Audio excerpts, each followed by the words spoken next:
प्रश्न होता पाण्याचा. काय झालं पुढे? आश्वासनं जी होती ती पूर्ण झाली का? आम्ही जे पाण्यासाठी मुख्य आंदोलन केलं होतं ते आमचं आंदोलन यशस्वी झालंय. सगळ्या महिलांनी खूप छान प्रतिसाद दिलेला आहे त्याच्यामध्ये आणि त्यांनी अ, दडपशाही करण्याचा प्रयत्न तर झालेला आहे अधिकाऱ्यांकडनं.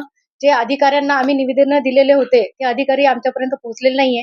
पण आमचे जे आंदोलन आहे ते एक छान प्रकारे यशस्वी झालेलं आहे आणि त्या माध्यमातून ते पाणी 100% येणार याची आम्हाला खात्री आहे. परंतु काही महिलांना उडतही बाहेर काढलं होतं. त्यांच्या घरात लपल्या होत्या महिला, अशी वेळ आली होती. त्यानंतर त्या महिलांना तुम्ही संतुष्ट केलेलं आहे का? त्याचा पाण्याचा प्रश्न होता. ते कसं आहे माहिती आहे का, आंदोलन असल्यामुळे पोलीस प्रशासनाला थोडासा हे करावं लागलेलं आहे. महिलांवर थोडासा झालेला आहे अत्याचार. पण ठीक आहे, काही अडचण नाहीये. पण घडा फुटलेला आहे, पाणी येणार आहे. आमचं आंदोलन यशस्वी झालंय. काही नवीन नसतात.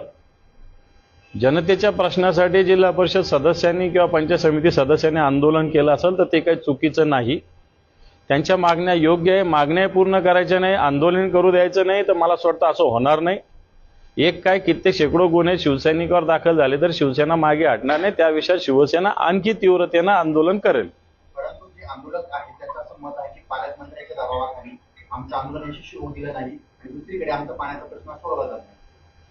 आंदोलन शिवसेनेचं यशस्वी झालं. ज्या अर्थी तुम्ही प्रश्न विचारता त्या अर्थी आंदोलन यशस्वी झालेलं आहे.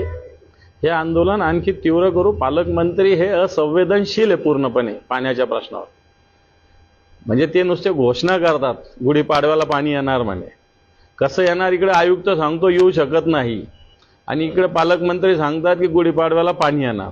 पालकमंत्र्याला या गोष्टी पूर्णपणे पालकमंत्री या गोष्टीपासून फार दूर आहे. यांना या जनतेच्या प्रश्नाची